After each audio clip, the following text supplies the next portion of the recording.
All right, greetings from the Dark Continent, Conscious Caracal here, or Adams Van Sail, here to shine a light on the goings-on here at the southern tip of Africa. It's been a while since I've been live, but not for bad reasons, for good reasons. Firstly, as you all are aware, me and my Solidarity Movement colleague, Adams Roots, were in the United States on a support garnering tour for a lot of the projects that we're doing here in South Africa. Amazing experience. I did a summary episode. The previous live stream was a conversation between me and Adams, just going over some of our impressions and some of the progress that we've made. So if you missed that, go check that out after this. But as my coming back episode after I think about over a month, I have an excellent guest here to get you guys back into the routine of every Tuesday evening having a stream of consciousness here on the Conscious Caracal channel to check out. Also, just a bit of Afrikaans housekeeping. Ek het 'n Afrikaanse kanaal ook waar ek al die onderwerpe wat ek op hierdie internasionale Engelse kanaal bespreek, ook in detail bespreek, regstreeks met gaste en partykeer net video's op hulle eie. Daar's 'n hele paar inhoud op daai kanaal ook wat nie hierso verskyn nie, eksklusief vir my Afrikaanse luisteraars, en daai kanaal se naam is In Alle Erns. Daar is 'n skakel in die beskrywing, of jy kan net gaan soek In Alle Erns en jy sal dit kry. So ek probeer my bes om beide vir 'n internasionale en 'n Engelse gehoor, maar ook vir my Afrikaanse gehoor inhoud te skep wat vir julle interessant is en wat julle geniet. Thank you very much for tuning in. We're already at quite a nice amount of listeners, and without rambling on for too much longer, my guest here tonight is not someone who is, I think, a stranger to many of you in my audience. He's been, I think, one of the guests that I've had the most on this channel. Joost Strydom, my friend from Orania. He's also the head of the Orania Movement, resident of Orania, long-time resident, not someone that just moved there yesterday, someone that's seen the town grow from very humble beginnings to what it is today. A little bit of an international celebrity at this point, featuring in many international documentaries and videos, and also domestic videos and documentaries here in South Africa. Most recently one that got almost 2 million views, and very well done on that, a very positive one. But Joost, thank you very much for joining me again. I'm looking forward to our conversation. Thank you, Ernst. It's a privilege. I like consciousness and I like caracals, so I think I'm at the right place. In stark contrast with any other farmer in the Karoo, farming with sheep, we don't have a lot of damage from caracals. So most of the farmers in the Karoo actually hate caracals for the damage that they do, but it is something that I can associate with as the animal with the best ratio of weight to size of prey. I don't know if you knew that, but it's a good opener. I hope Orania can compete in that class as well, as a small entity boxing much higher weight classes. Yeah, there's a lot of animals in the veld that are, I think, quite good metaphors for Orania. The badger comes to mind, the eystervark, the porcupine as well.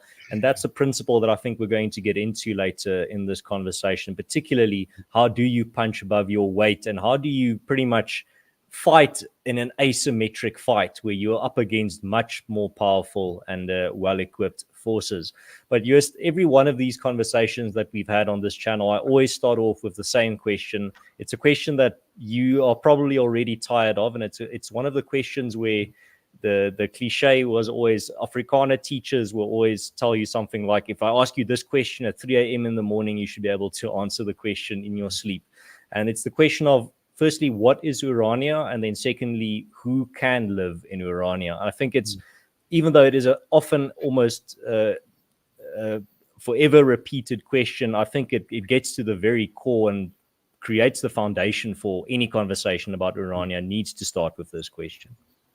Absolutely, Ernst. I think on the one hand, much repeated questions get easier to answer because you can just repeat yourself to infinity. On the other hand, it's also not something dead. The soul of Orania is something living, like the living soul of a language, for example, and that is something always changing. And if you want to be truthful, you need to update yourself and check yourself every time you answer that question.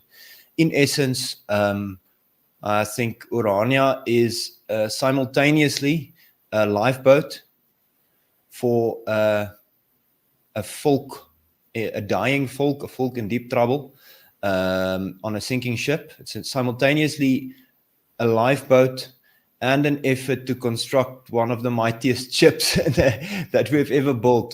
So if we can go away from that little bit of ambitious symbolism, Orania is an idea and it's a reality. The idea is that Afrikaners can survive as a people, as a culture, as a religion, in terms of our Christian faith, with certain prerequisites, which are we should concentrate our people demographically in a specific geographical space for the reason that they can become a majority in that area, where they build their own institutions so that they are not dependents of any state, not only the government of South Africa, but any state.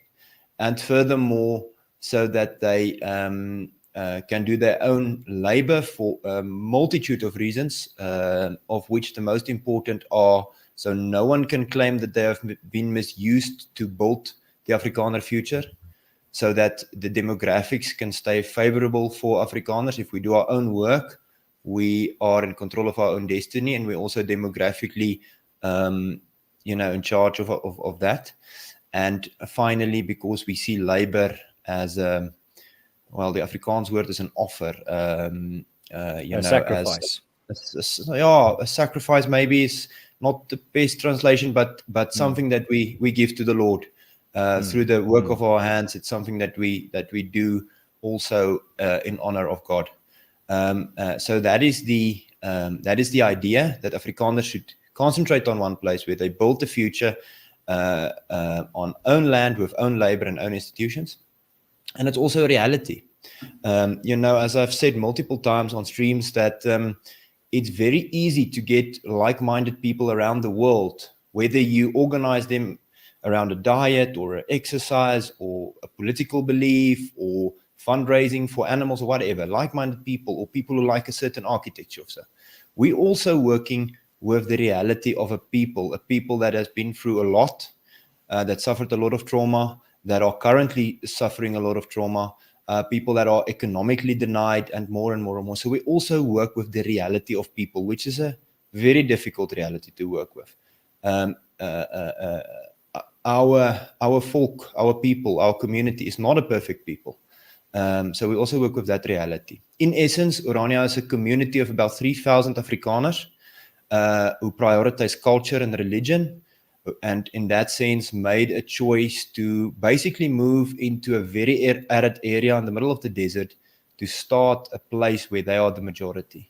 It's a community that started in 1991, although the idea is much older. And for the past 30 years, it's been growing, especially in the last 10 years. From 10 years ago to 5 years ago, Orania doubled in population. And from 5 years ago to today, another doubling in population. So tremendous growth, and a community that's built a lot of institutions that we're very proud of and managed to grab the imagination of conservatives around the world. We are not perfect. We are not the solution for the world's problems, but we've got some ideas that we like to share. I think that's a great foundation, a great place to start. Joost, before we continue, could you move the microphone a little bit closer to where you're speaking? Just sound check there. Yeah, can you hear me fine? Yeah, that's 100%. They were just to get it to the same level.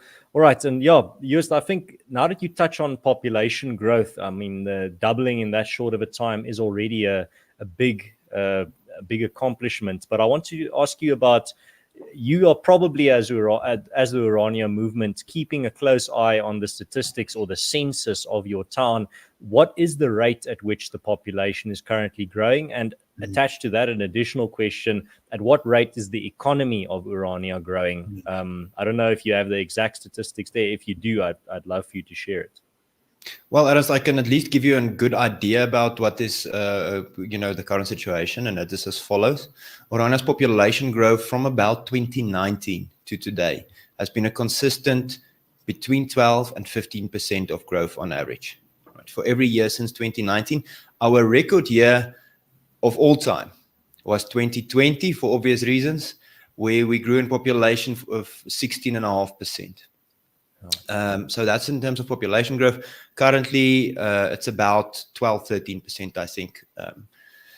In terms of the economy, that is quite tough to give a good indication. Because Orania is a town and not a country or a total isolated area or so, it's tough to calculate things like GDP and so on. What I can give is, I can say that a statistic that is quite important to me, I think it's something like 1 in 7, for every 7 people, there's one business in Orania, or every 6. Let's just check that. Actually, I could maybe put it in the comments later. And another interesting statistic is in the previous year, new businesses in Orania grew with 26%. So that is maybe some interesting statistics, but it's tough to give something else in terms of GDP or some standardized economic measures. Right, and with that, I mean that's impressive growth, population-wise and business-wise, even though it's not an exact science when it comes to the economic stats. 2 things this year has stood out to me, Joost. I mean, Orania is no stranger to documentaries and journalists. You have nothing to hide.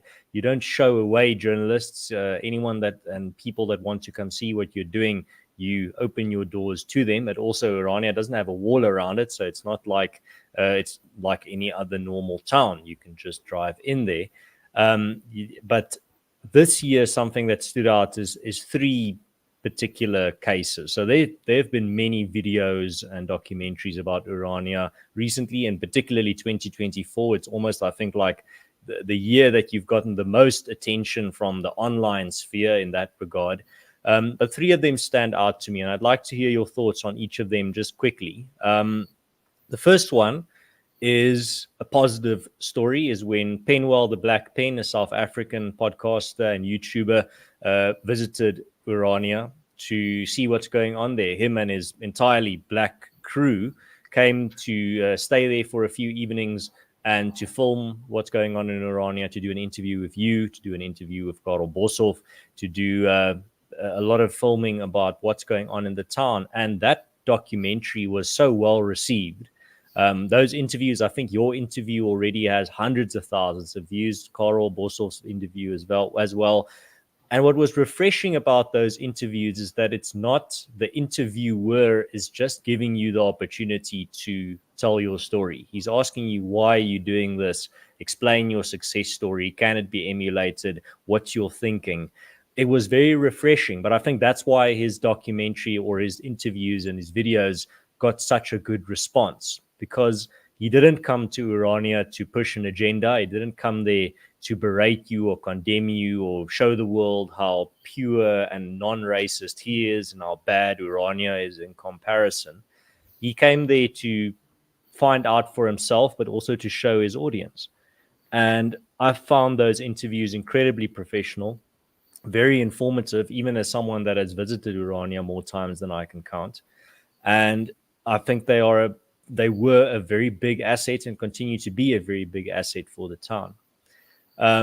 Before we go on to the other stories of high-profile visitors and documentaries, what are some of your thoughts around that particular visit from Penwell and his crew? The first time I've heard about Penwell is a TikTok video which went viral on WhatsApp. So someone downloaded the video from TikTok and sent it on WhatsApp, and I received it from more people than I can remember. And it's a video where Penwell speaks about Orania. And the thing that was very captivating for me, which really made me interested in who this man is, because I haven't heard of him before, is the fact that he seemed to understand Orania's vision in terms of own labor, right? So that was quite interesting, because that is the one thing that 90% of media visitors and so on miss. right? So they see things on the surface, but they don't understand in depth what Orania mean. And in that video, Peniel specifically showcased Orania's ideals in terms of own labor. So what is it? It is to create your own future, to be able to show that no one else was misused or whatever to build your future, to stay a demographic majority in your own area, and as a offering to the Lord, your labor. And the fact that Peniel understood that, it really got my attention. Anyway, I just watched the video, didn't know who he was and so on, and he reached out later, and he wanted to come visit Orania. So we see a lot of international visitors. We see people from all around the world. I've met with Indonesian people, representatives from the embassy, Japanese ambassadors, Russian consul generals, South Africans. Very interesting people. So we get people from all around the world, and so it's nothing strange for us to get people to come here. I did not know much about Peniel's political beliefs and whatnot. Obviously, as I'm sure he did as well. I checked him out on social media as he was coming to Orania, and his requests were simple. He wanted to see the town, and he wanted to speak about the ideology of Orania and why we do what we do and some of our successes. So he and his crew arrived here, him and his brother and some of his people, and we had a really interesting time, and we had the ability to converse straightforward. I don't think, Peniel is the type of guy that holds back on his questions, and maybe we don't agree on absolutely everything, but that's not the point. So we had a very good, straightforward conversation in which I had the opportunity to tell Orania's story as best, in my best efforts, in my best English, to the best of my ability without interruption. It's quite a long interview, and I think it's a fair representation of Orania. I also spoke with Karel Bosser. That was also a captivating interview. And finally, we had a tour of the town and so on, and him and his crew left again.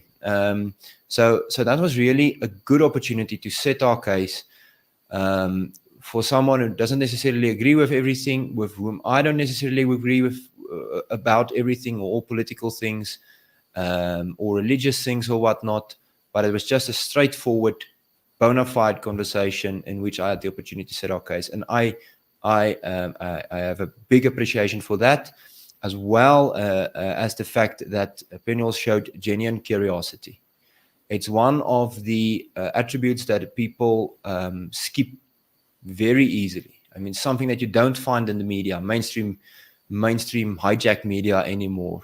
Just simple, actual curiosity. How does this work, and how can I make it work for myself, or for other communities, or at least just understand it? So that was a very good experience for me. No, I was also very impressed. Like I said, highly professional way in which the interviews were conducted, and particularly in the sense that, as you said, you were given a chance to explain. The default situation with these types of interviews, whether they be with an Orania representative or an AfriForum representative, is often that the journalist wants to use the interview as his platform to make his opinion known, to show how moral he is, to show how upstanding and anti-racist he is. But I didn't pick up anything like that from Penwell's interviews with the Iranians.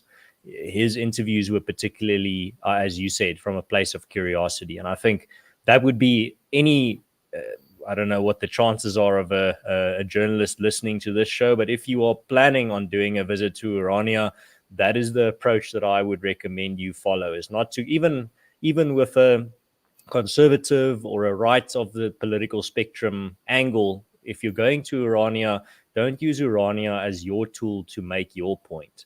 You should use Orania as an example of a community that you want to learn from, or a community that you want to give the opportunity to tell their side of the story, and give them the opportunity to tell that. I mean, that's if you go to Orania, whether you're left, right, liberal, whatever, if you are genuinely curious and you go to Orania with that type of mindset, if I genuinely want to learn more about this community, even if you vehemently disagree with what they believe or what they do, you will have a very nice and pleasant experience, and I can absolutely guarantee that.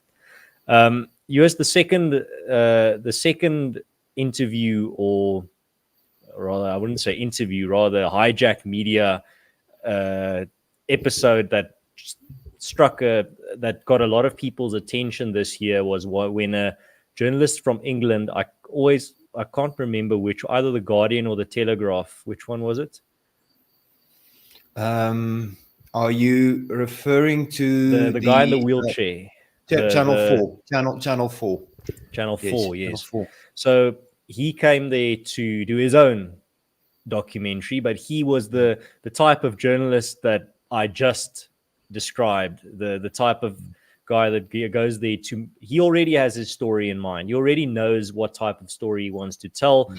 He doesn't really care clearly what he sees there in Orania, what the people tell him. He already knows what his conclusions are. He already, in English, the word would be prejudice. He already has his vooropvattings. He already has an idea of what he's going to find there. And no matter what the Iranians tell or show him, he's not going to let facts get in the way of a good story. And that's exactly what unfolded there.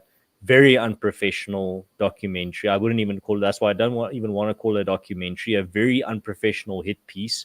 A work of fiction is the best way to put it. But Joost, I want to hear some of your thoughts as well. You don't have to go through the entire episode of what happened and what's true and what's not. Just some of your organic thoughts around what your experience was as someone in the middle of that episode as well. Ernst, I would like to give my thoughts on that. It is, but I will give a bit of background. So, sure. So we've experienced a lot of hits from what we would call legacy media or mainstream media. But what is always, I think, some of us just can't think in that manner. What these guys do is they send decent people for their documentary recce. So they've sent 2 people, or what seems like decent people. They sent 2 people twice for a week and for a week again to meet up with people, to arrange interviews, and they made a good impression on Iranians to an extent that people enjoyed the visit with them and agreed to do interviews.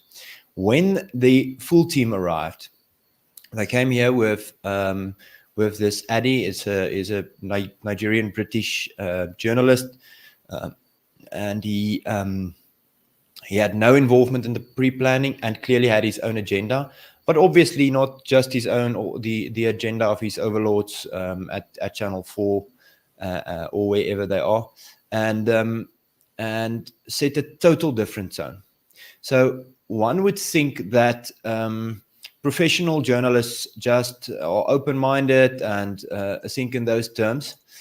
I think professional journalists on a very basic level think of themselves as a invisible force that just come in and try to tell an objective story. Real storytellers, real journalists, real investigators understand that their interaction with the people also has an effect on what happens.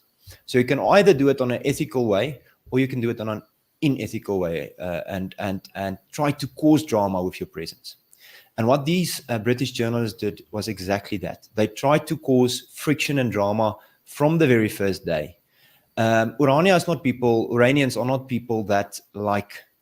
They aren't people that like being pushed around, right? So we are hospitable people. We welcome people into our town from different backgrounds and everything. But the moment you start causing friction, you're going to get friction back.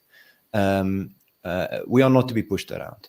And that's exactly what happened. So these people were intimidating, and I mean with lines of questioning. They intimidated women in our community to an extent that people got uncomfortable and started canceling interviews and things like that. And then on that, they built a narrative with a lot of lies in it. And if you can lie about little things, you can lie about big things. But I mean, these guys make their money from lying. So for example, on day 2 of their visit, I think they had an interview with Karel Boshoff. And then they presented it like, oh, all the bridges were burned, but they had one final interview that they managed to secure after all the trouble, and they were chased out of church and everything. And there's one final interview, but it's just not true. It was one of the early interviews. Another thing is that we had an arrangement about filming in church. Church for us is not, you don't go there for a motivational speech. Church on a Sunday in Orania is a sacred and a holy thing. You definitely don't go there to film. You don't go there to film and so on. So the arrangement was no interviews, and they are welcome to visit after church, but no interviews. They can just film the people drinking tea or whatever. And they walked in there with microphones, immediately starting to ask people questions and things, while the arrangement was specifically no interviews. And the deacons of the church asked them to leave. And obviously they blew that up as well.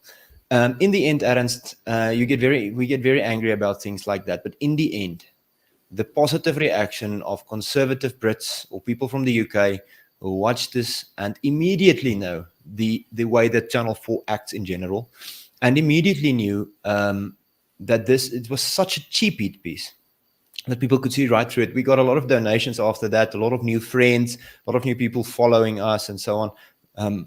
I think they shot themselves in the foot with that. But it was just so shallow that I don't really even want to spend too much energy on that. I do want to say thank you to the conservative people in the UK, that supported us through that. They got a big hiding on social media after the fact. So I think in the end, Orania wins this round. Yeah, Joost, it's I see a lot of people in the comments as well. Someone summed it up very well. Sideline opinion says that's the difference between fact finding and narrative pushing.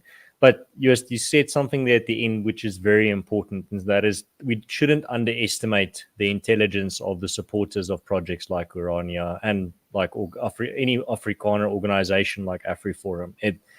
I once again see that. I mean, there's now this big trend where there's a lot of high-profile social media commentators that just push the most absurd lies about AfriForum and about Orania, and their comment sections are just our supporters there putting the facts straight, telling them that they're talking a bunch of nonsense. It's a big privilege to have such dedicated and supporters, but also, as I said, supporters that can see what is true and what is false, supporters that can actually judge the facts for themselves and don't just follow like sheep. I mean, it's as I said, I really want to give credit to a lot of the supporters, and particularly the supporters of Orania. Is not a stupid bunch. It is people that are genuinely perceptive about these things and know how to discern fact from fiction. And that's a fantastic asset, I think, to a town like Orania. Yes, yeah, absolutely. We did a study in the early days. I don't know how official the study was, but there was a time in Orania's existence where we claimed to be the highest qualified area per square kilometer in South Africa. And there's a simple reason for it. It is because who moves to a ghost town in the middle of nowhere where there's no economy, there's no services, there's no place to go work, there's nothing. People who believe in an idea. Who's the guys who buy into an idea early? Intellectuals. So in the early days, you had lawyers, doctors, professors, archaeologists, academics, well-qualified people who moved here because they intellectually bought into the idea. So we did brag with that stat for a while. As I said, I don't know how official that statistic was, but it's a very small area. And you have a lot of intellectuals there, so I'm pretty sure for at least a while, Orania was the highest qualified area in the country. And I think our supporters are still that. It's people who can do two things. One, they can understand the situation in which we are, and for that reason, understand that something like Orania is needed. And two, they have the creative intellectual capacity to envision a future where Orania doesn't end in a town of 3,000 people. It ends in something bigger. But you have to be creatively intellectual to understand that it is possible. Everyone believes when they see. You have to believe when you don't see. I think we have so much appreciation for our supporters. We are always so far behind with communicating with our people and people who donate and people who. I don't want to know what your inbox looks like, your email inbox, Joost. It's chaos, Ernst, and and all the comments and replies and people who support us and reach out and try to help with projects. We're always behind with that communication, but there's so many things to do in Orania. But we really love our supporters. It's a bunch of people who passionately support us, and it's really worth a lot for us.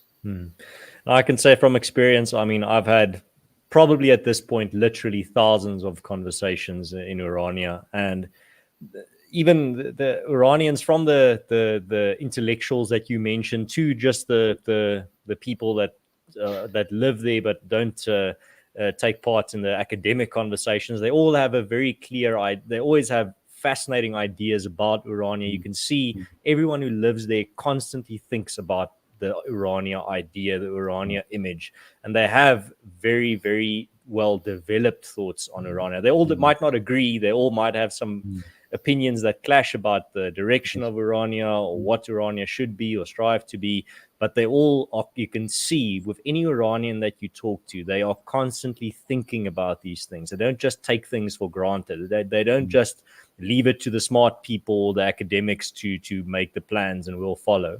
You can clearly see that throughout Orania there is this idea that we're all in this together, but we all should also be actively thinking about what exactly are we building here, what are we busy with, and that's also very, very fascinating and refreshing. And I see a sideliner opinion says Joost has done wonders to improve the image and public perception of Orania. Well, that's a very big compliment. Thank you, sideliner opinions.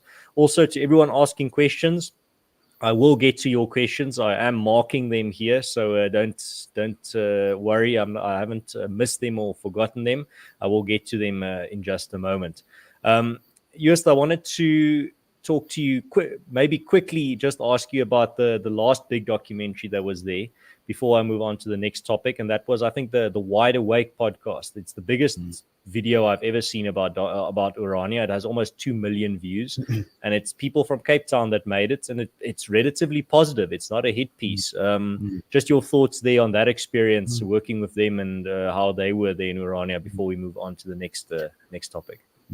Adams, I must be brutally honest. I don't always know the people that are coming here in terms of their programs, and so if they don't give me a description in that week, actually as they arrive, they came here with another Swedish journalist, and it's really sometimes quite chaotic in Orania in terms of the amount of visits that we get. So I must humbly ask the Wide Awake podcast guys for forgiveness in terms of knowing exactly who they are and so on. They gave their names and so on. I met with them and didn't quite know the size of their audience, and so not that it matters. We do streams and conversations with very small channels and things like if people are interested, they're welcome to visit, and we will really try to give everyone the same kind of fair experience and opportunity. But these guys, what they managed to do is, without taking a specific position on Orania, in terms of our political beliefs, just do a video that really brings out energetic spirit in terms of Orania's existence, the things that are happening, and with that, with good photography and drone video and so on, really made Orania, put on Orania's best clothes, and people loved it. It went quite viral, and that was very good. It was not necessarily a big political piece or ideological. It's just life in Orania. They happened to come at quite a busy time, from things happening in terms of town activities and youth activities to the arrival of Orania's battery and things like that. So that was a very enjoyable video, and I also enjoyed watching it, and I think they gave us a fair opportunity. I find it funny that everyone in the US, I'm listening very intently, but I just keep seeing in the comments, everyone's discussing my mustache and not the Orania itself. Thank you very much. I see Slippery Pickle says Arons could apply to be a member of Orania SAP, and Sideliner Yeah, Opinion yeah, says yeah. he could be a British officer in the Anglo-Boer War.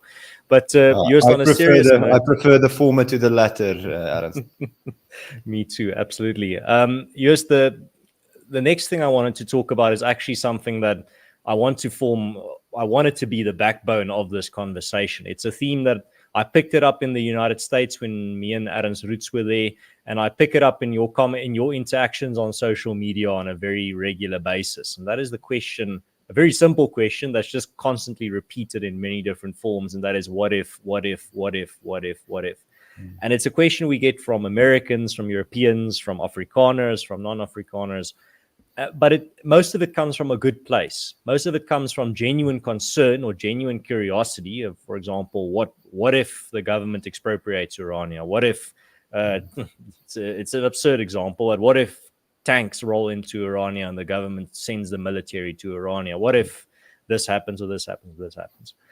And the answer is always, well, if that is if you're preoccupied with all these what ifs, all these risks, some of them genuine, some of them a bit more imagined, then you're never going to get started. You're always going to be worried about all these risks. I told you the other day, there's always the risk when you jump into a very cold pool of water that you get a heart attack and die. There have been people that have gotten a shock from cold water so bad that they got a heart attack and died. Is that going to stop you from jumping into the cold pool? Or are you going to so you're just going to stand there next to it, constantly thinking about all the risks? What if this happens? What if this happens? And I know for a fact you are also quite aware of this phenomenon, especially from Americans asking this question. And the question often takes the form, particularly the form of what happens when the government gains attention of, or when the government notices Orania, or when the government wants to destroy Orania, what then? Quickly before you answer, well, I just want to add the footnote there. The government is aware of Orania. They're very, very thoroughly aware. Two previous ANC presidents have visited the town, so they are very, very, very aware of Orania. It's not some secret. So that question already has a very simple answer. But what are some of your thoughts to the what ifs? The first thing that comes to mind, Ernst, when having these conversations is something that the ou boere always said. As die hemel val, het ons almal blou kappies. If the heaven falls, we will all be wearing little blue caps. So if that happens, that happens. The thing is, Orania isn't perfect, and it's kind of almost a philosophical debate to say, do you first figure out the perfect system and then try to implement it, or do you start with a system that isn't perfect? Orania isn't perfect. There's a lot of things that needs attention. There's so many fields that we still have to fix things and work on things and explain to people and get people to buy into and so on. But that's not necessarily the point. Our belief is start with something, create a reality. I always tell the story of the so-called Volksstaatsraad, which was tasked in the phase of change, when the regime changed in South Africa, to negotiate on behalf of Afrikaners for getting kind of a homeland. So we were so spoiled with having the whole country that, if I remember correctly, Karel Boshoff once told me that Constant Viljoen was told once that Afrikaners can get the entire Northern Cape, and he just said, I can't go back to my people with only that. What if we had that, but the point is, and these guys were in conversation with, at that stage, Deputy President Mr. Thabo Mbeki, and Karel Boshoff was there that night, and the Afrikaners were kind of there demanding a place, demanding a space, and so on. And Thabo Mbeki gave them a lesson in self-determination. He took the map that they had there, and he said to General Constant Viljoen, General, if I were you, I would do the following. And he pointed and placed it on the map, and he said, I would go and I would create a reality that no one can deny. Create a reality that no one can deny. Orania isn't perfect, but we started. And we try to give advice to other communities. There's a lot of your more right-leaning communities in Europe or in the US that are very interested in Orania. I don't know how your systems work. I don't understand necessarily the legal entities that you can create and things like that. But start with something. Orania was originally bought for R1,050,000, a little ghost town that no one wanted. No one wanted. It was offered to the military, it was offered to the police, it was offered to corrective services as training grounds. They didn't have any interest because it's too far off. What other people saw as a rubbish town to throw away, we saw as an opportunity, or the founders of Orania saw as an opportunity. And I think that is the thing. Look for opportunities. If your mind is focused on opportunities rather than reasons that it won't work, you will find an excuse everywhere. Find a reason for it to succeed. I recently spoke to some guys in the US. I won't say who it is or what their project is and so on, give them the opportunity to do it themselves. They have got a bit of momentum, and they've got a plan, and they already identified a legal entity that they will do this thing with. And obviously they will get a lot of pushback. I'm assured of it. In first world countries, it's much easier for governments to push back against initiatives like this. However, if you're going to complain about that all day, you might as well not start. But if you're going to start with something, find a way. Orania was bought in the legal entity of a company. And that is how, in a specific area of Orania, how land ownership works. And it's complicated to explain. It's not easy. It works for us. We made it work. We had to create our own bank. We had to do a lot of things. But we started and create the reality that no one can deny. As Thabo Mbeki said, show us the animal. Well, Orania is there. It's something. You can either do that, you can either start, you can watch your folk die out and not exist anymore. It's kind of up to you. But you have to start somewhere. And there's no perfect solution. I can't give you kind of a do-it-yourself quick fix guide to start with things, and there's a perfect outcome. But try things. If it fails, try something else. Get momentum, organize people, and so on. In terms of worst case scenario, tanks rolling into Orania streets, that would be a sight to see. There would be kind of one of two reactions. Either we would welcome the people with Cook Sisters and coffee and they would have no idea what to do, or they would make the mistake of their lives. I'm not sure which one it would be. Obviously, we don't tempt fate. Orania is a small and fragile community in a certain sense. But the people and the supporters of Orania won't just accept defeat for no reason. We know that we come from a line of people that has been tested multiple times. We went into conflicts multiple times as well. Yes, we went into many conflicts that I wish worked out differently. The 1914 rebellion, they tried. Some of our great generals like General de Wet, they did their best and they got caught. And in the end, he said, well, thank the Lord. In the end, it wasn't an Englishman that caught me. It was another Afrikaner. But I mean, one of our greatest. He got caught and he was thrown into jail. So be it. One of our greatest historical events, the Anglo-Boer War, was a war that we lost. Yes. So we lost the war, and out of that came the Help Mekaar beweging. Out of that came the National Party. Doesn't matter how it ended. It was the nationalist vehicle for Afrikaners. It came from that. It came from that defeat. We rose from that. Afrikaans went from a kitchen language to an international academic language, a language in which nuclear bombs were built, and which groundbreaking academic research were done. We had a space program in Afrikaans. We had the best military in Africa in Afrikaans in 60 years' time. So out of that defeat came something greater. So if you're always just looking for reasons to fail, I can promise you that you will find them. Absolutely. And I mean, just to get back to that story of Thabo Mbeki, what he basically did there is his motivations behind, say, telling that to his guests don't really matter. What he pretty much did there was he gave a lesson in what power politics means, especially on the African continent. And I always tell this to our American and European friends as well. Politics in the African continent is about what you bring something to the table. You put your reality on the table, I put my reality on the table, and then we negotiate. That's what the ANC means by the balance of forces as well. You put your force on the table, I put mine, and then we do the calculation and we do our negotiation. If you come to the negotiation table in Africa with nothing, with just an idea, with a dream, you're going to be laughed at. They're not going to take you seriously.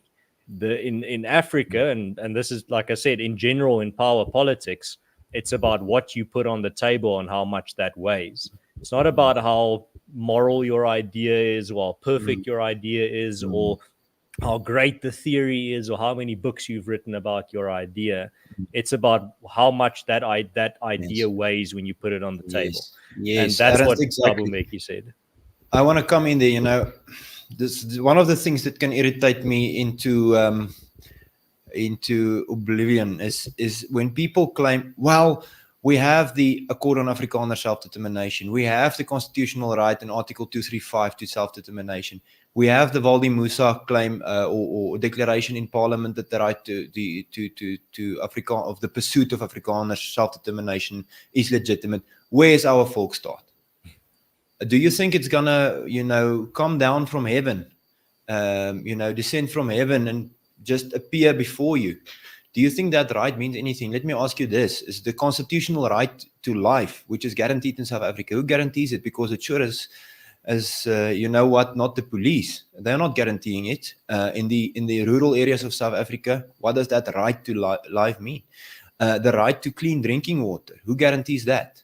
Because it's not guaranteed. There's a right to good housing. Who's guaranteeing that? No one is doing it. If you're not doing it yourself, you don't have that right. So the right to Afrikaner self-determination is not the guarantee of a Volksstaat or whatever.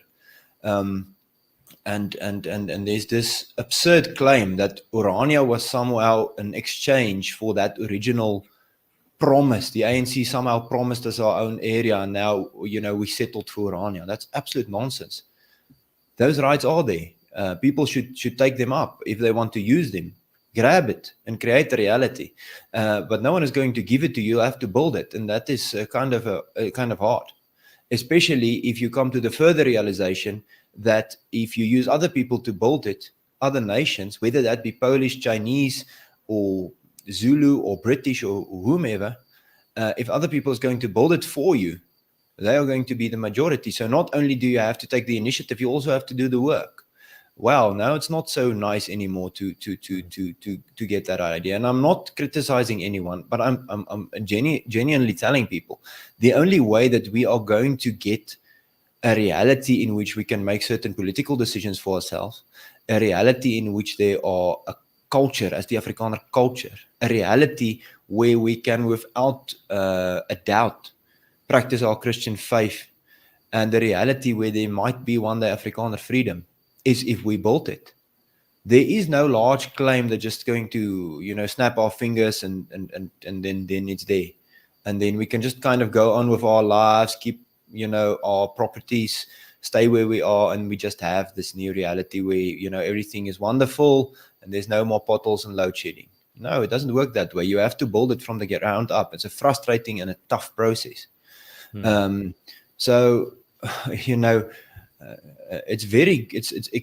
It's kind of disappointing and quite exciting at the same time. The disappointment is that there's no promised land waiting for us, and the ANC must just hand us the key, and we just have to ask.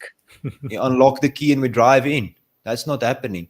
The exciting part is we have the opportunity to do something. I think some of our European friends, Ernst, they are absolutely flabbergasted with the fact that they live in cities with a history of 800 or more years, where there's buildings that's that old, that you have to start a new city from nothing. So how? And simultaneously, they are so excited for our part because they don't have the opportunity to build that. There's no space where they can start something from new, rethink the dynamics or something like that, and start building it. So it's tough and it is hard, and it is in the middle of a Karoo area. It's arid and dry and tough and so on. But simultaneously, we have the opportunity to do something amazing, to build a place from the ground up. So there's no turnkey solution. There's only an opportunity to do something. And I think there's a lesson to learn from Orania, but it's not a lesson that has been stress tested, but it is a philosophy about asymmetric defense. And it's the idea that just because they are, I mean, I always use the example of the porcupines and the badgers and the lions in the Kruger National Park. And the lions are the big, massive states and centralized states, and the porcupines and the badgers are the small folk or the small peoples, as Milan Kundera put it, of the world. Just because there are big lions that are big predators that can eat you doesn't mean that now porcupines and badgers are extinct and they don't exist anymore. They're still there. There's more badgers and porcupines than lions in the Kruger National Park. Why is that? Because those animals have been created with a very, very unique defense mechanism, each of them. The badger, for example, has incredibly thick skin, which means you can go watch videos on YouTube of a badger fighting lions and fighting leopards and winning. The lions and the the leopards give up because they can't do any damage to the badger. And the same with a porcupine. A porcupine can kill a leopard or a lion with if some of those spikes go through their windpipe, or some of those spikes blind the lion. And that's what it means to have a defense strategy in an asymmetric battle or an asymmetric warfare, where yes, we're up against very powerful states. And in answer to that question, even though absurd as the image in your mind might be, what if the South African government just one day decides they want to wipe Orania off the face of the earth, and they show up with their military? Well, that's the lion trying to. I always use the image of the man trying to take a badger out of its hole with his bare hands. I mean, you could possibly do it, but no man wants to attempt that. No man is going to try. And that's how I see Orania as well. Yes, in theory, you could a centralized state could go into a smaller community like Orania and flatten it and destroy it.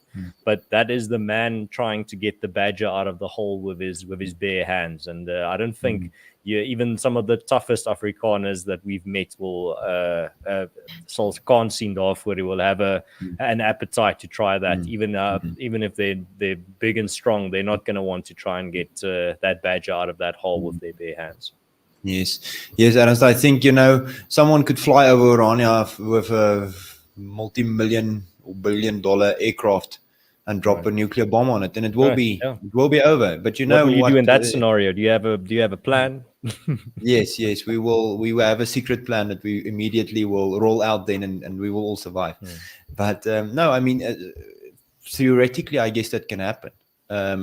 They asked Martin Luther what would he do if the world ends tomorrow, and he said, well, then I'll plant a tree tonight. So we try to plant trees every day. I think first world nations like the US and the UK learned some tough lessons in Afghanistan, in Iraq, and Vietnam about motivated people. We have no reason to quarrel with local or other states. We try not to do it. We try to keep good relationships with people and to focus on getting our people to buy into this idea and to understand their own labor and to embrace their culture, celebrate their religion, live it out, work the land, things like that. So that's our beliefs. That's our initiative. But a lot of things can happen, and sometimes you have to make tactical political decisions as they come. You can sit on your chair and imagine positive or negative things all day long. It won't get you far. Of course you should plan and do what you can. South Africa is a dangerous country. Of course you should build security structures to help keep you safe. But there's also other things. Orania made a decision to move away hundreds or thousands of kilometers from big cities for a reason. We chose our area. Into a desert. We chose our geographical area for a reason. We chose our labor practices for a reason. We chose many things which have advantages and disadvantages, but it's to our advantage in terms of safety and security. And now we take it as it comes. Try to plan ahead, try to build institutions and build out people and so on. But you can't fantasize about good things and bad things happening in your future all the time. That's the right approach, Joost. There's this great quote from Flip Base when he gets the same question from Afrikaners that say, but why are you building your own university and Saltech and AfriForum and all these institutions if they can all just be one day taken away from you or destroyed? And his answer is always, yes, there is a genuine risk in trying, but there's a bigger risk than trying, and that is doing nothing, because then defeat is certain. I mean, that's the Orania philosophy as well, is that, yes, absolutely. You're not writing off these questions that you're getting from people from a good place, people that are genuinely concerned, but what if this happens or this happens? But the answer is, don't worry, we're not ignorant to the risks, but we do it despite of these risks. We do it, we continue anyway. We started anyway. Yes, and as I said, Orania is not perfect. We don't have an answer for every problem. Actually, we have a lot of things that we're trying to manage and try to figure out. Orania is not perfect. Don't expect heaven. Don't expect heaven on earth. It's very important. People should not have unrealistic ideas about Orania.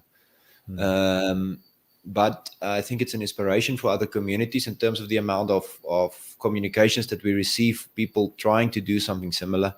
And in that terms, it's exciting. And if we can help, we help. MP van Wyk Louw, the Afrikaner philosopher, actually had a great idea about what you're describing there. He said, when you look at the history of a folk or of a people, it's like looking at a man that walked a mountain pass in the dark. Only when the sun comes up, you see how close he was to falling off. But in the dark, he couldn't see a lot of the risks and things around him. But it's very easy in the daylight to say, well, look how close you got to dying there or falling there. But sometimes we have to walk at night. Sometimes you have to take the risk, even if there's the risk of falling.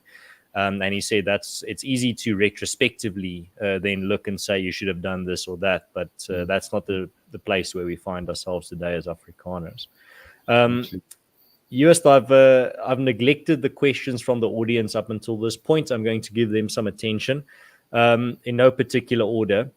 So firstly, Pierre Giroud asks, would it be possible to provide us with some titles of books or articles that explain the thinking that led to the creation of Orania?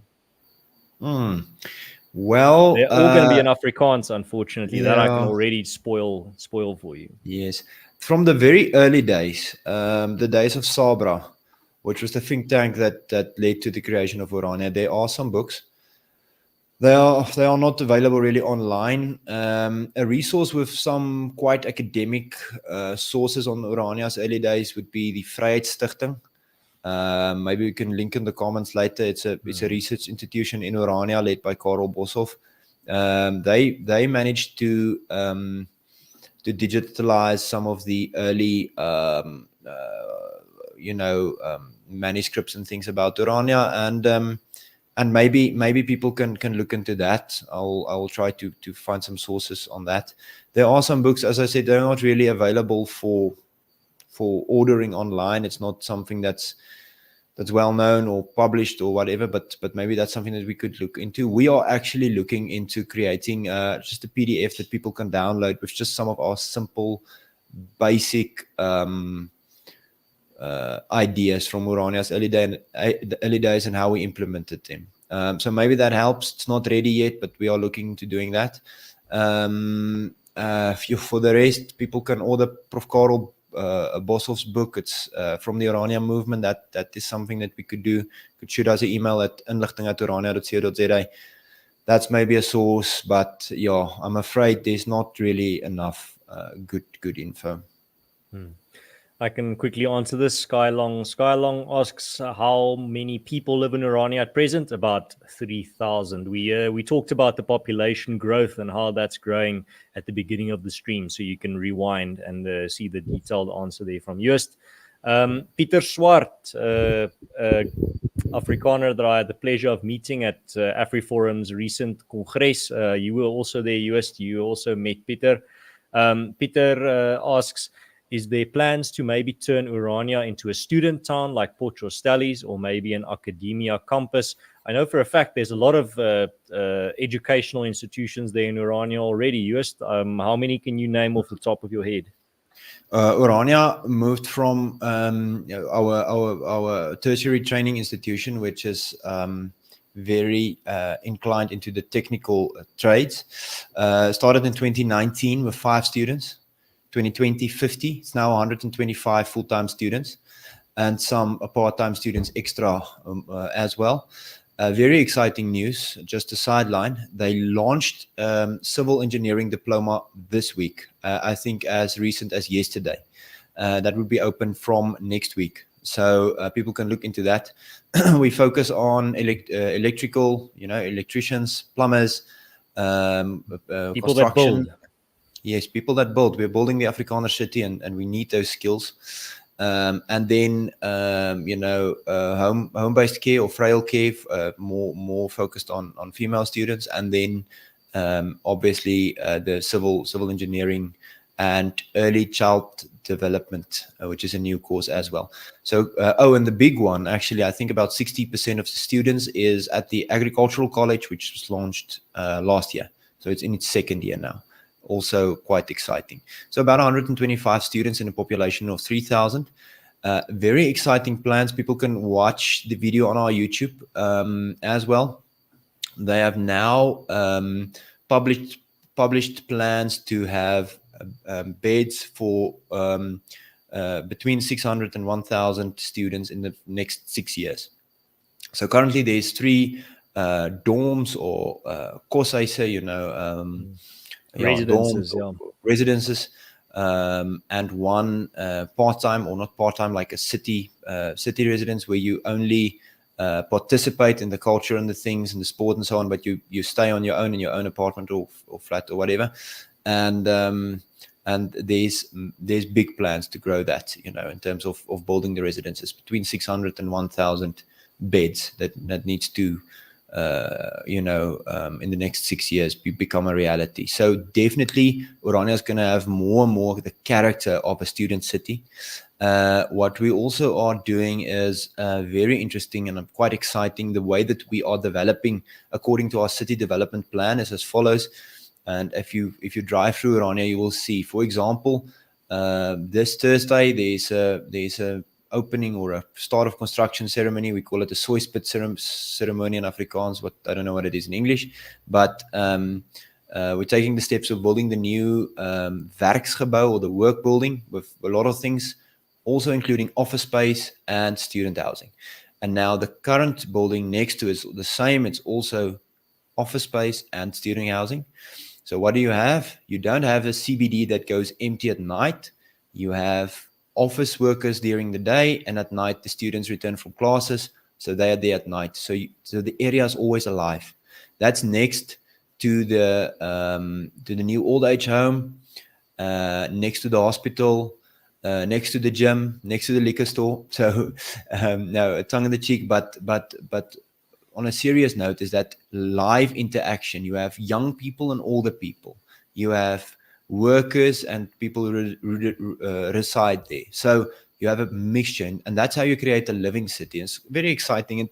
It sounds quite theoretical or whatever. People maybe don't think about it that way, but take the CBD of Johannesburg. It's empty at night, and all the apartments are empty during the day. That's not good. That's not natural or healthy. You need live interaction all the time, and that's how you build a community. So I'm quite excited about that. Also, this Thursday is the start of the construction of the expansion of the old age home with a lot of new apartments. So that's also happening. Quite exciting stuff. I see Colonel Chris Wyatt. Goeienaand, Colonel. As he saw, I'd like to get Joost back on my program to discuss power, water, Orania growth expansion sometime soon. I think Joost will be able to confirm live on air that he will definitely have that conversation with you. Colonel, am I right, Joost? I always, enjoy conversation with Colonel Chris Wyatt, so I would definitely do that again. That would be good. Fantastic. Good question here from Graham, who asks, do you worry that Orania may change in a fundamental way if it becomes a large city? This is actually, you can talk another hour about this question, but Joost, to your best of your abilities, I think a short answer, but let's see how you do. Yes, I am worried about it. Of course, you should be worried about it. If you're not worried about it, you are delusional. If you're not, I think every person on earth is worried about change. I grew up in Orania where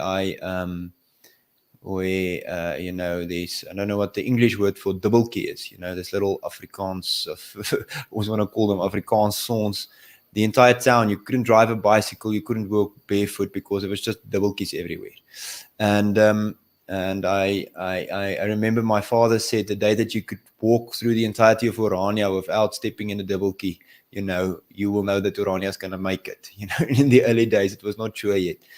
So of course, you worry. Do people come here for the so-called right reasons? Do they come here for the preservation of our culture and for our future and so on, or they just come for safety and work opportunities? Orania is not a safe haven. Orania's goal is not safety. Orania's goal is Afrikaner freedom. If we are free, we can make our own decisions in terms of our safety. People should not come here with, oh, it's so safe. It's nice that it's safe.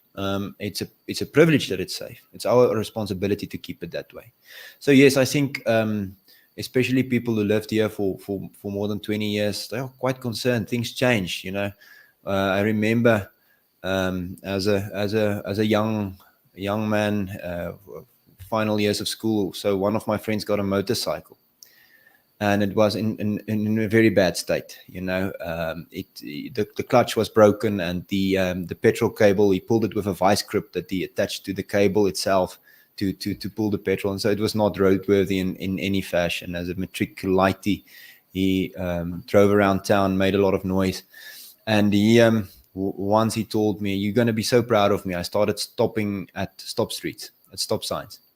And it's there's actually now traffic in Orania, and you have to be mindful about speed limits and stopping and so on. So Orania's character already changed, but it's still you get so many people moving here that are so motivated. That gives me hope to see people come here. People who Afrikaner guys, an Afrikaner guy who moved here. He was a successful engineer in Dubai. And he moved here to take a job at as head of Orania's road construction team.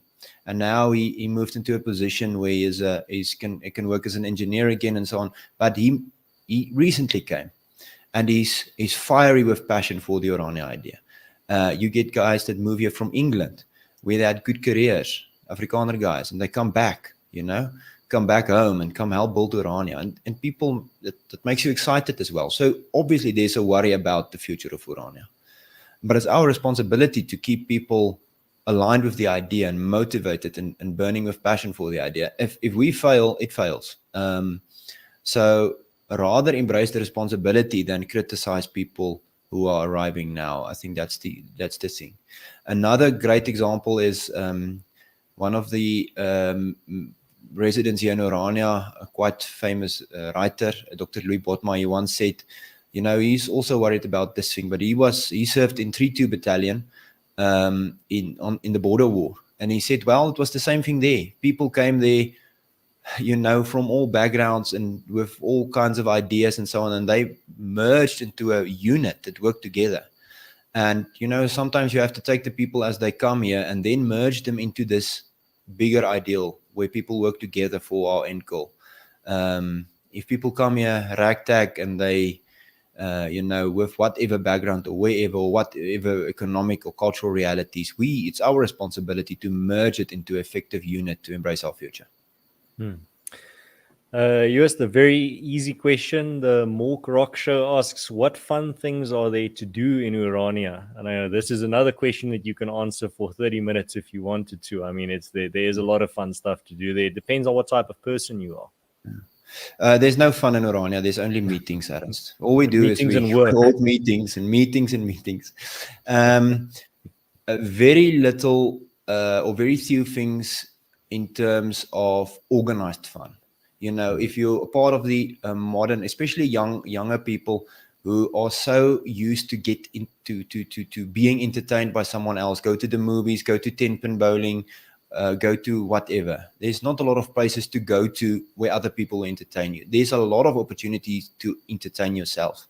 We are next to the Orange River, the biggest river in South Africa. There's a lot of things you can go rowing, swimming, fishing. There's ample opportunities for men to go hunt around Orania. There are so many things to explore in terms of wildlife. I think in the bigger area, there's as I said, the river. There's open roads. There's a There's a starry Karoo night to appreciate, you know. It's not the city where it's only city lights. You've got the beautiful Karoo stars. If you just drive a little bit out of town or walk or cycle, you know, kids drive their bicycles to 10 or 11 at night, you know, under the Karoo moon or Karoo stars. You know, there's obviously social places to go as well, where you can go dance and have a few good beers with your friends or whatever.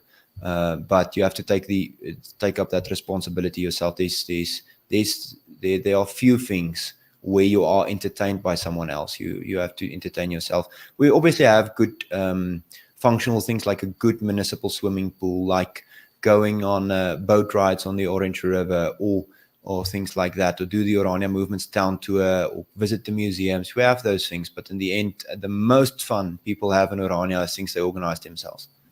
And yes, I would say the most fun for me when I visit Orania is the Oranians, to talk to them, to care with them, to spend time with them. I mean, that's the fun thing for me, is when I visit Orania, is to spend time with the people there, to have a beer with them, take a drive with them, to see what's going on, show all the exciting projects that's going on. I mean, that's my fun as well, is to go drive on my own through the streets of Orania. You can do that in an afternoon, looking for all the new projects, all the new things that I didn't see last time, that's popping up all over the place. I mean, I always make the joke that if you haven't visited Orania in a year or in 6 months, it's like visiting a place for the first time in 10 years, if you see all the new stuff that's being built and established there.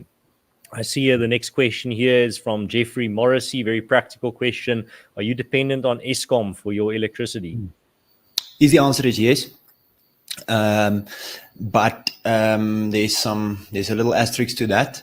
First of all, we are incentivizing people to become independent, and we're also organizing on community level energy independence. It's our goal for political reasons. To be politically independent, you need to be energy independent, right? It's also we moved a bit faster with it because of practical reasons, and that's load shedding. The intensity of load shedding in the past 2 years is, was a major contribution to the fact that we scaled our operation. We are very close to being half dependent only on our own resources, so very close to 50%. And that is two things. It's the capacity of Orasol to generate power with our solar panels, and with that the battery that we recently bought. It was finally, with all the software and all the things that works with that, we switched it on last week. And last Friday I was on the road, and Rian Jacobs from Orasol called me and said, "Guess what?" And I said, "Yes, what?" He said, "The entire Orania is now running on the battery." So obviously it's a cycle. Sometimes the energy usage is more and so on. But he said the entirety of Orania is running on the battery, and we're pumping about almost a megawatt of power back into the Eskom grid, which we're selling back to Eskom. Fantastic. So that was really great. And Rian Jacobs and his team, they are doing tremendous work. The other thing that we do is we incentivize homeowners and business owners to put up solar on their own businesses. We are the municipality in the country. I've said it, I think, on your stream before, but I'm going to repeat it. We're the municipality in the country that pays the best for people putting energy back into the local grid, into the town's grid. So I think we pay about R1.50 per kilowatt per unit that people feed back into the grid. We also have the best regulations in terms of feeding energy back. So we make it easy for people to apply, easy to participate, and so on. I think we give R1.50 back. So it's kind of your meter rolling backwards for the energy that you generate, and the municipality is taking that off your bill. I think the second best municipality is Cape Town, which I think last time I checked, they gave about 80 cents per unit. So that rate is worth quite something for us. So we incentivize people on a personal level to become energy independent. So Orasol, our communal project, plus the private initiatives, is about 50% of Orania's energy needs. In other words, 50% of money spent on energy in Orania is not going to Eskom. It's another way to think of it. And then finally, with the battery now, we can use the battery to supply the entirety of the town with electricity, but obviously only for periods. So we can then recharge it with solar and with Eskom, or a combination of the two as we see fit. So if load shedding returns, we obviously hope it won't. Then we can focus on energy independence for other reasons. But if it should, we will be load shedding free from 6 a.m. to 10 p.m. every day, and possibly more. See, Colonel Chris Wyatt asks, Conscious Caracal, can I start in Orania German pub and craft beer? If so, I might come. Well, lucky for you, Orania already has a very big collection of some of the best beer, craft beer that you'll find. And US will be able to guarantee if you visit there that he'll take you out and probably buy you a beer, seeing as you're a friend of Orania. Oh, yeah. Well, in terms of the brewery, just show us the animal, Colonel. Create a reality we cannot deny. But in terms of the invitation, the Colonel knows he's welcome. He's got a standing invitation to come. Yeah, I would very much enjoy to show him our town. So there you have it, Colonel Chris Wyatt. Make enough time so you can go for a nice long visit and see the town properly. Ethan asks, when did Joost first move to Orania? Well, Joost was born in Orania, so he's no moving. Actually, not. I was moved here involuntarily. I'm a kid of the Drakensberg. I was born next to the Tegela Falls, in a little town called Bergville, in KwaZulu-Natal. Well, I was actually born in Pietermaritzburg, but my first years I spent in Bergville. We moved here as a family in 1995. So I spent most of my early days here, and moved away for a while for studies and such forth, and some things. But yes, I'm very, very glad to be back here. Gilgamesh has a very interesting answer. Interesting question. He asks, when I see videos from Orania, it's mostly single-story buildings. Is there a reason for this? Yes and no. Actually, we have someone very special in the comment section, and that is Gerard Jordan from New Urban. He also commented on Orania City Development Plan, of which he played a very, very big role. Him and his staff was actually responsible for that, and they did fantastic work. There's some videos on our YouTube where not only he does a presentation on city development in Orania, but also where people like Javi Snyman, the municipal manager, in depth also pulls from that idea and say a lot of interesting things about it. People can really check that out. But there definitely are reasons why we build the way we built. First one is practical. When Orania started, we could only afford the first story. But on a more serious note, we actually capped construction in Orania to 3 stories.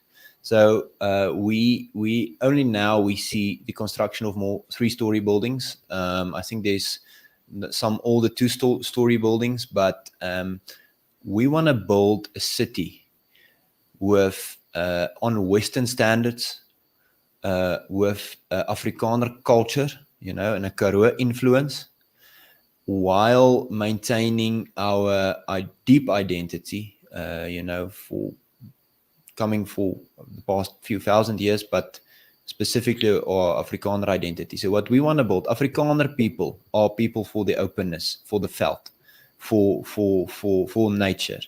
We have no intention of living in a city that is the grey CBD of Johannesburg or some ugly, international city. We want to build a city that speaks to our identity. Listen to Afrikaans songs. How many times do people sing about the veld, nature, the farms, and so on? That's something that lives in our hearts. What do Afrikaners do over weekends? We go hunting, we go camping, we go out. We want to escape the city. So we don't want to build a city that people want to escape. Sorry, I'm giving a long background now for a very, very simple answer. But we want to build what we call a rural city. So with some of the things that we say, and also some of the very good input from Gerard Jordan and his guys, we decided to cap height of buildings on 3 stories and create a city where agriculture and residential living is intertwined, so that we can keep our identity and live our identity in that fashion as well. See, again, another question about the population. We discussed that in depth at the beginning of the episode. It's about 3,000 at the moment, and you said in the region of about 10% growth per year, plus minus. All right, yes, that brings us to the end of tonight's conversation. I think that was the last question that we had in the chat. Thank you very much to everyone that asked your questions. I'm very glad that Joost could be here to answer them for you. Joost, in regards to Orania, I just have one final question for you, and that's almost like a summary question, and that is, there's a lot of interest in Orania, both from people in South Africa, people abroad, negative and positive. But to the positive, the people that are genuinely curious about Orania, what is your message to them? What would you end off tonight's episode with, if you could specifically talk to those people abroad that are interested in Orania, want to learn more, those people, as you said earlier, with a real curiosity? Well, I think the most honest answer that I can give is we are excited about Orania. We really want to share our excitement because I think there's potential. I think people who are genuinely curious should reach out and try to arrange a visit to Orania and come here, or arrange a trip to Orania as a group, or if that's not possible, when we visit your country, we try to do some international visits and organize people who support us there. Try to stay updated with Orania's movements and plans and so on, so that when we come to the US or Europe, that we can meet up with you. If you really want to learn more about Orania, we can show the town and we can speak about the idea and so on. But I think the best way to understand Orania is to start building similar communities, at least use some of the elements of the Orania idea in constructing what you want to construct. I recently saw something, someone said that the true test of intelligence is getting what you want, but the even truer one is knowing what you want. So to participate on debates on social media about, we call it volkstate in Afrikaans, you have the volksstaat and you have the volksstaat. The volksstaat is just building dreams on clouds, building your perfect state on clouds. You won't learn much about Iranians. Say again? Writing manifestos and writing theory. Yes. So when you start building something, you will see a lot of things that you can see some of the challenges that we went through and some of the challenges that we still have and some of the things that made us excited and mobilized the town in terms of around certain ideas. So I think then you will very intensely experience Orania in some fashion. The truth is, it's easy to let these things slip. It's easy to get to a point where you say, well, this isn't worth it. I'm just going to live a hedonistic life and enjoy my life as good as I can and have a good weekend every now and again. But if you truly think that your people, your nation, your culture, your religion is worth saving, do something about it. Consolidate and do something about it. I recently told a Swedish guy, Jonas Nielsen, who also wrote a book on Orania, and I think he recorded it and put it on his YouTube channel as well. He said, I told him that Afrikaners in the 90s was so obsessed with saving this entire country. It's a country created by the colonial British forces. They decided the borders of South Africa, and we stuck to that as Afrikaners as well. So we are so obsessed with saving the so-called whole country that we lost everything.